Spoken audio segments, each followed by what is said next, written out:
Asher and Penland on W4CY Radio.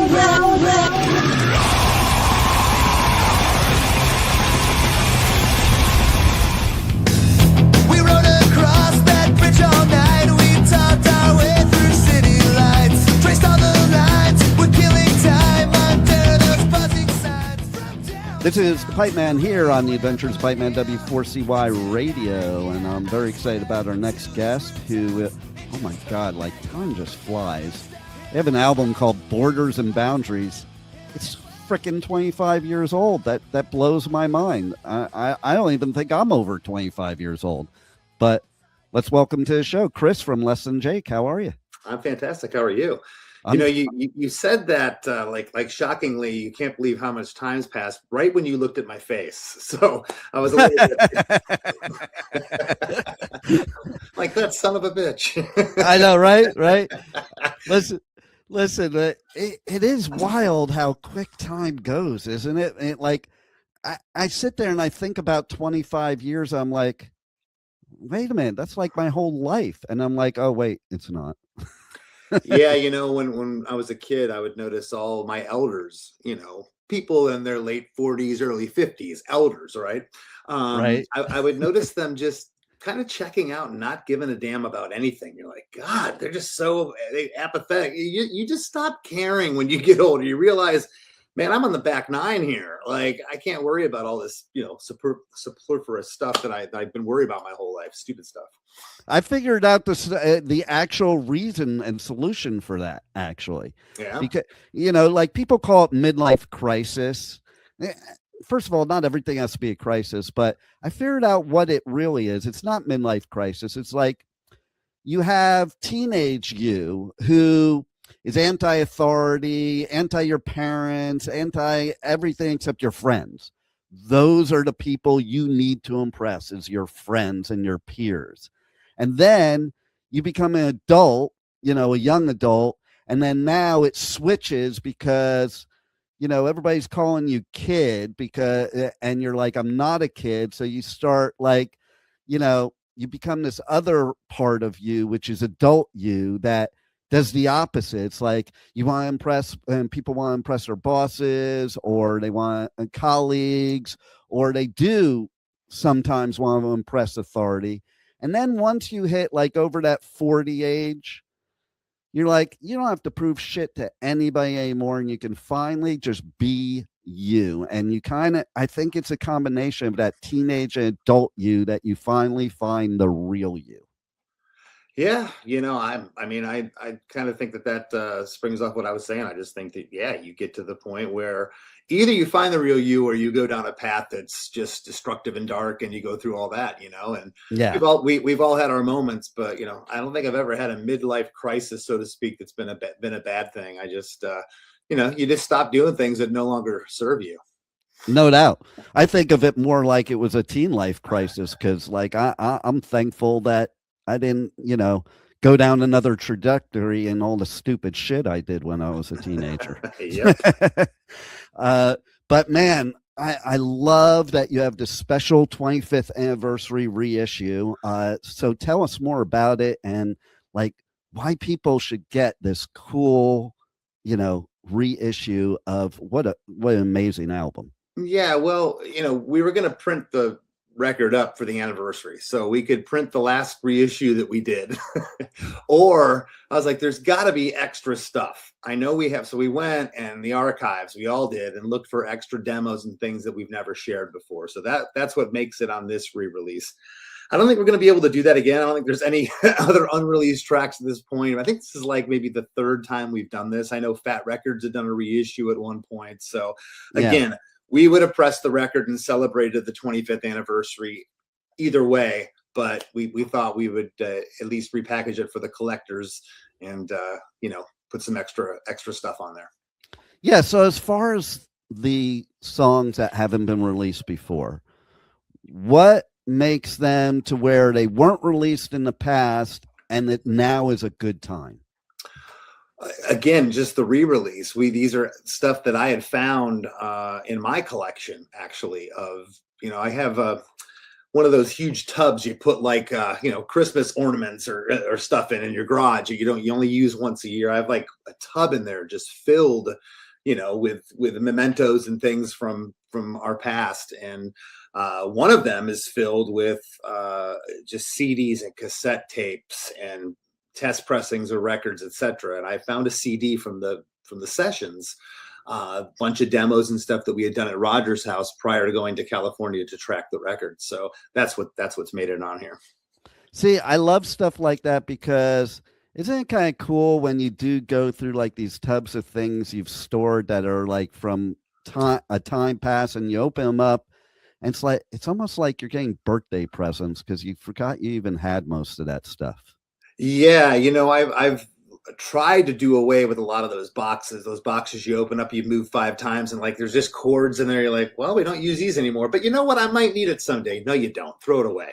So I'm pretty organized here. I'm in my my memento room. I have everything that Less Than Jake's ever released in this room right here. Nice. So really the only thing I have shoved in the closet are all those extra CDs and cassettes of remixes and demos and practice tapes and those things. And I don't think the practice cassettes are ever going to see the light of day, but we'll see. You never know. You never know. Listen, too, it is funny. I've gone through that recently, too, where I'm going through stuff that I've probably moved 20 times. And I'm like, why am I saving this? But then there's other stuff that's gold, like what you're releasing on this reissue that is like, oh, my God, this is cool. I need to do something with this. Well, it's interesting too. My mom was a big, she saved and sent it to me when I went away to college. She saved every birthday and Christmas card I got as a kid from all the relatives. She had them in books, and she sent me with all this stuff. And at some point I just would purge it over the years. And I love you, Mom, no offense, but you just stop having room for stuff. And I remember talking to Rob Cavallo, who produced all those Green Day records and signed Green Day. Rob produced a Less Than Jake record called Anthem, which was the follow-up to Borders and Boundaries. And we were talking one day, and I'm like, he was talking about this band he was in the 80s. I'm like, oh man, you gotta dig up some pictures and come in and show me. He's like, I don't have any. I go, what do you mean? He's like, I don't have any pictures of me from yesterday. And I'm like, what are you talking about? I'm like, you think like, is this guy in the witness protection program or something? And I'm like, what are you talking about? He's like, yeah. He's like, at some point I just threw all that stuff out. He's like, I don't need pictures. All my memories are up here. And he was dead. He was dead serious. Like anything yesterday's clutter, it's already gone. It's a cash check. I'm moving here. And I'll never forget that about him. And you'll notice I consider Rob at least a musical genius in the way that he thinks. And you'll notice that with people, genius and severe autistic, like that can do crazy stuff, they don't listen to the noise. They're like this tunnel vision going straight ahead. And I've thought about Rob a lot over the years when I've been cleaning stuff. I'm like, why am I hanging on to this? For what? It doesn't serve me anymore. Get rid of it. And I'm a big believer, too, of that clutter. When you have that clutter, it clutters your mind. So to your point, I think part of the reason he's such an amazing musician is because it's free in his head to be able to get creative. Yeah, I think so. I know when, sometimes negativity and strife can make a great song and create great art. I'll agree with that. But everyday life, it doesn't bode well for me. Right. Exactly. So what else do we have going on here in 2026 that we want to let the listeners know? Well, we're going to be releasing some songs. We got offered some different projects this year. So we recorded a couple songs at the end of last year that we're going to throw around. And then we're collecting ideas, putting things together for a new record. We're kind of toying with doing an album. We're going to be over in Europe this summer, playing festivals. Of course, doing the Winter Circus UK run that's coming up here, and just staying busy, doing what we do. We're out there for, I don't know, probably 100 shows a year still, flying around, doing our thing, man. It's great. So I want to know, as somebody that also goes to them as well, is how do you compare the festivals in the UK, the festivals in Europe, and the festivals in the US? As an artist. Yeah, will always prefer the UK festival. Just the mystique of all the books I read growing up, and now getting to see a lot of the YouTube videos of Reading and Leeds from the 70s, and reading about Deep Purple being there and Whitesnake and all these bands that I grew up listening to, and then getting to play Reading and Leeds and Download, and they're just class festivals. The enormity of it, that was the first time I ever walked to a festival that big was Reading and Leeds. And because Less Than Jake had played there, and I had been to other, amphitheater festival shows, Warped Tours in the United States. So certainly I'd seen a lot of people, but this was an enormity on another level.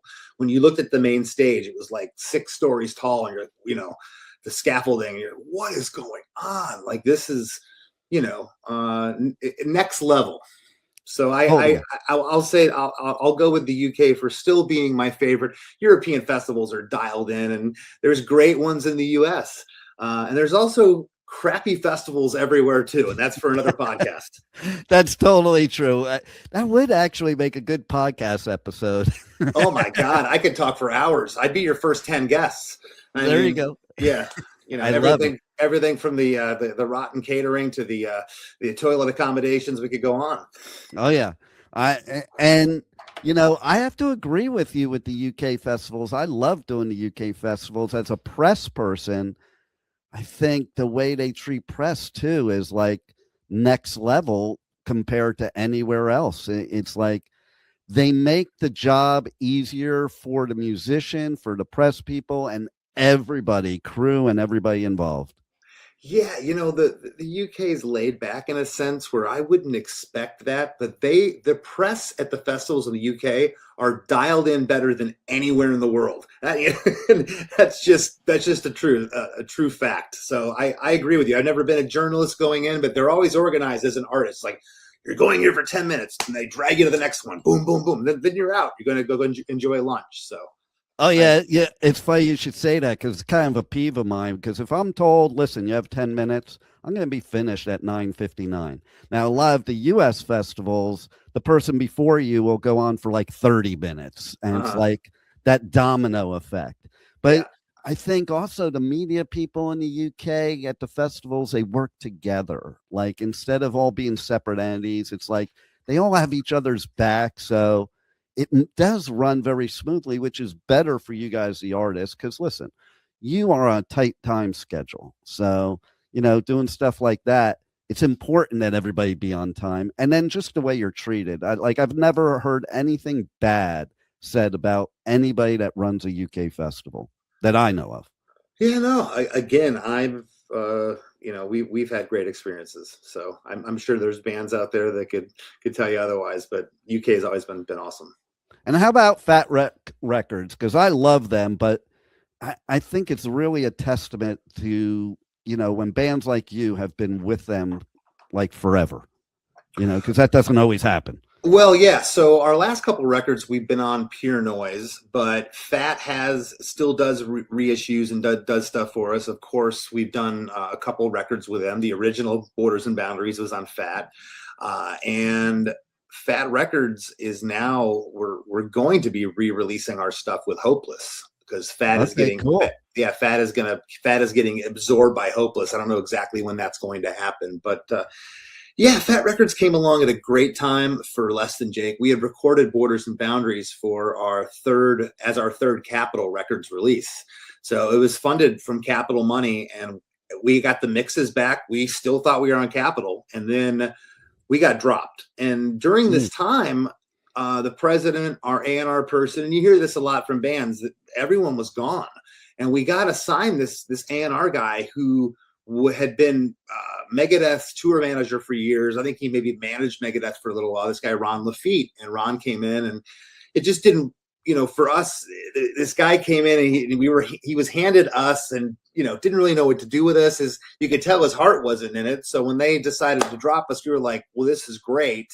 We got this record, and Fat Mike picked it up immediately and stamped Fat Records on it, paid Capitol Records outright for the money they put into it. And it was the greatest thing that could have happened to us in hindsight. At the time, we didn't really care because we had a fan base that we were touring on. And luckily back then there was no such thing or thought of a 360 deal. So we were just raking in at the box office, building this career. It's like, oh, we're not in a major anymore. It doesn't matter. We're still going to pull into Detroit. And there's going to be 1,500 kids there wanting to see us play. So no harm, no foul. But it was the greatest thing because we now had legitimacy as a punk band on Fat Records. Okay. Right.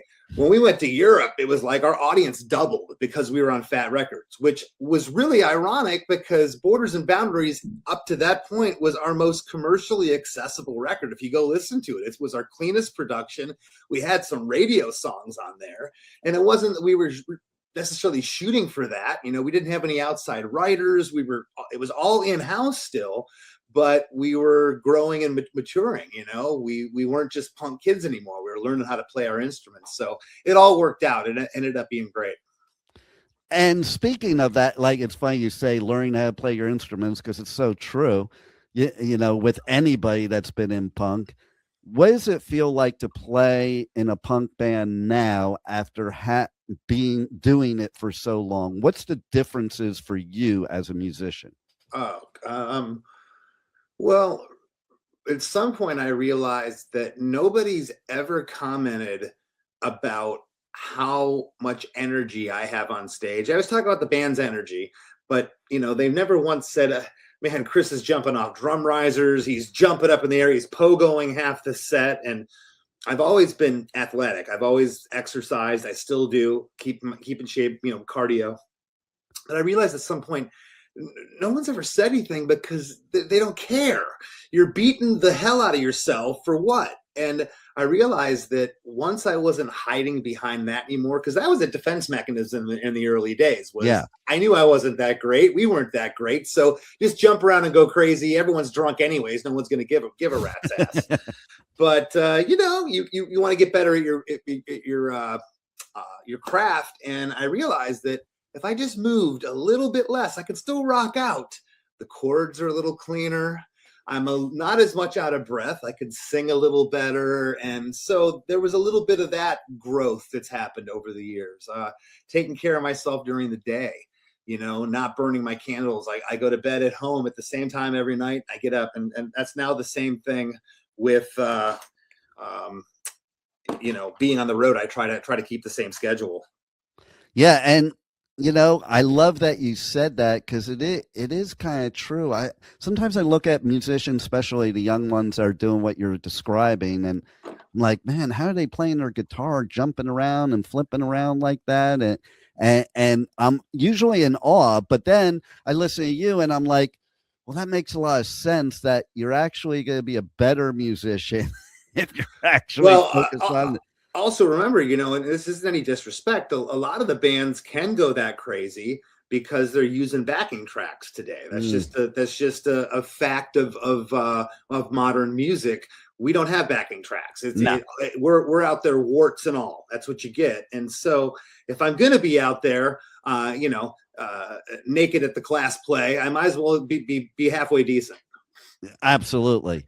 And see, you said something I talk about all the time that I think a lot of people don't even realize when it comes to punk bands specifically is that, you know, you do want to hone in on your craft and become a better musician. Like you want to grow. A lot of times our hardcore fans as an artist, they want you to stay a garage band, but you as an artist, I mean, you're going to want to grow if you're a true artist. Yeah, I think so. You know, I think that there's, you know, certainly, you know, Steve Jones is a better guitarist than he was in the 70s, you know, for the Pistols. But, you know, how good do you want the Pistols to be? You know what I mean? Like, how good do you want that to, you know? So you have to be reminded of that. It can't be too clean and pristine because I also know that frenetic energy and that looseness is what got us to where we were at. True. You know, I mean, I can look back to videos and just, they're online and all the time, you know, once a year I'll go to YouTube and just type in Less Than Jake 1995 and inevitably someone found a VHS tape in their mom's closet over Christmas and they uploaded it to YouTube and I'm watching it and It's like an out of body experience, man. I'm like, I know that's me. I have no recollection of this, but there's 1,000 kids losing their mind in Cleveland in this video. And I'm listening to the band with my eyes closed going, ooh, that's not that good. Then you open your eyes, you're like, okay, as long as I don't have to listen to the band with my eyes and my ears, I can just listen with my eyes. It's but it didn't matter. And it's also, we still are our own worst critics. Yeah. I can't tell you how many times I've gotten off stage and been like, man, I phoned it in tonight, or that sucked. I was awful. And you got that kid standing there, or multiple. I've seen you 12 times. That was the best I've ever seen you. And you're like, okay, what do I know? Right. I know that feeling too. Cause even I, like, every time I get done with my radio show or I get done doing an interview, I'm like, man, I fucking sucked, but yeah. But then I get like, oh, that was the best interview I ever had. I'm like, oh, really? and so, yeah, I mean, I get it too. But you guys are badass. I love that Borders and Boundaries has a special 25th anniversary reissue. Everybody has to go to Fat Wreck Records and go get it. Is there any other things that you want to let the listeners know that we haven't covered already? That's about it. Go check out my podcast, Christy Makes a Podcast. It's a songwriting podcast where I interview guests from all genres of music to talk about one iconic song from their career. I've been doing it for 6 years, and you can find it wherever you listen to podcasts. So thank you. I love it. Well, thank you for making us great music all this time, and thanks for being on the Adventures of Pipe Man. Right on. Thanks. Take care, my friend. Hey, it's Christian Less Than Jake, and you're listening to Pipe Man on W4CY Radio.